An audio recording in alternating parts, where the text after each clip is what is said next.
So let's talk about the differences between Europe and America. So obviously you've been spending years in Britain, and now you're spending an increasing amount of time in America. What's the attraction of America, and what's sort of the outsider's view of America? See, we hear sort of the fish that are living in the sea and can't see the water at all. But what does America look like from the outside to everybody else? Well, it's a dangerous question for me to answer, Ben, because I'm always worried about repeating the mistake of Alexander Solzhenitsyn. He came here, very welcomed, people loved him, and then he started criticizing America. And people got upset, right? So that's why I came to Britain, where they love being criticized by outsiders, and I talk there. But look, every time I come here, I'm actually humbled by my own ignorance about this country. My number one takeaway every single time I go to different places is this isn't a country.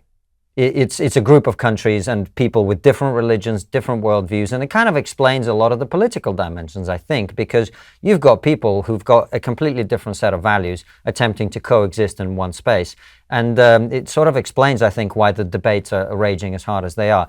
The attraction of America, it's the ambition, it's the drive, it's the positive optimism, the ability to think into the future and to think, I want to build things, I want to do things. That's always been my mindset, and I've never felt anywhere in any part of the world as free as I do here. Because when you say, I want to do this in America, everyone's like, go for it. How can I help? How can I get involved? It's not always the case in other countries. So I totally agree with you that as America fragments, as it becomes more diverse, not in terms of race, but more in terms of ideology.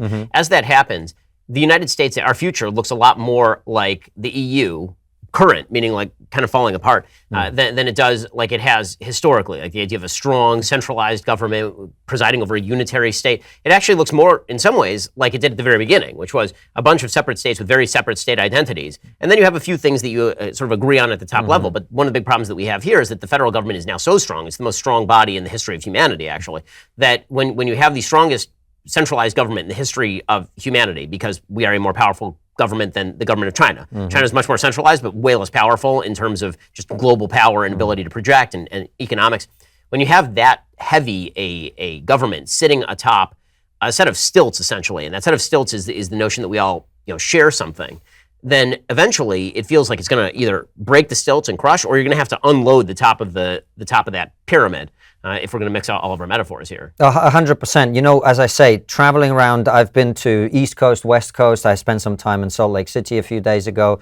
My sense, I understood much better now, seeing more of America, why the idea that things should be decided at the local level as much as possible is such a powerful idea here, in the way that it maybe isn't in other places, because of the genuine diversity of the country. So I get that argument a lot more now, and the more of America I see, the more I'm persuaded by that view. You're thinking a lot in terms of family, and as you're traveling around the United States, you were saying off the air that religious community has become kind of more interesting to you. So you're personally agnostic, but you've noticed that religious communities are bringing something to the table. So let's talk about your religious worldview. What makes you an agnostic as opposed to a religious believer who just has doubts? Meaning, like,